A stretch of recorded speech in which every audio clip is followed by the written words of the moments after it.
السلام علیکم ورحمت الله وبرکاته. ملګرو دوستانو د نور کله په شان تک تاسو په خدمت کې نن هم ډیر یو اهم عمل پیش کوو. هغه عمل داسې دی چې بعض ملګری داسې هغه ته خوب نه ورځي او د خوب د لپاره هغه چې کوم دی د آرام ګولۍ خوري. ان شاء الله تاسو د عمل کوي د آرام د ګولونه به تاسو بالکل بیغمه شي او د غنګ الله رب العزت پس تاسو د خوب د حالت برابر وساتي. خوب داسې یو سیس دی چې انسانونه کې نو دغه د وجنه په بدن کې ډیر دردونه تکلیفونه ټینشن وی ټول ورځ د انسان ګډ وډ وي. اول خدا ځان سره کوي چې ځان له یو روټین مقرر کړي.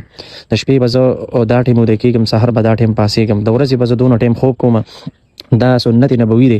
هر وخت کې خوب کول دا به د انسان اصل خوب اصل چې کم ځای دی هغه به د انسان ګډوډيږي.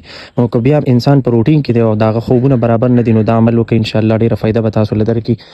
عمل داسې دی چې تاسو کله ماسوتن سملې نو دغه ټیم کې به په خې طرف سملې او دا عمل به وکړي. آیت الکرسی به وایي سلور کرته په ځان بشوف کې بیا به دغه نه پس و کرته درود شریف وای او په ځان بشوف کې کیسه د دې نه پس تاسو له خوب خو په سکون سره درلې خوفه به هټیک تر نور اعمال به تاسو نه کوي. اکثریت بعض ملګری کله یو عمل کوي کله بل عمل کوي په دې سره داغه نه مثلا نورم ګډوډ شي. نو په دغه ټیم کې به ته یو ترتیب سره خپل عمل کوي. ترتیب به دوباره هم دغه شان کې یعنی آیت الکرسی به بیا سلو پیری وي بیا به پیری درود شریف وي. که بیا مثلا حل نشور نو بیا به په درېمه پیری بیا وکي آیت الکرسی سلور پیری او دانګي درود شریف چې کوم د منځ والا دی درود ابراهیمی اللهم صل علی محمد وعلى آل محمد كما صليت على إبراهيم وعلى آل إبراهيم إنك حميد مجيد إلى آخره. دا پورا درود شریف مبارک بوي ان شاء الله دا مسله بس تاسو حل کی دا تاسو جاری وساتئ. جزاک الله. السلام علیکم ورحمت الله.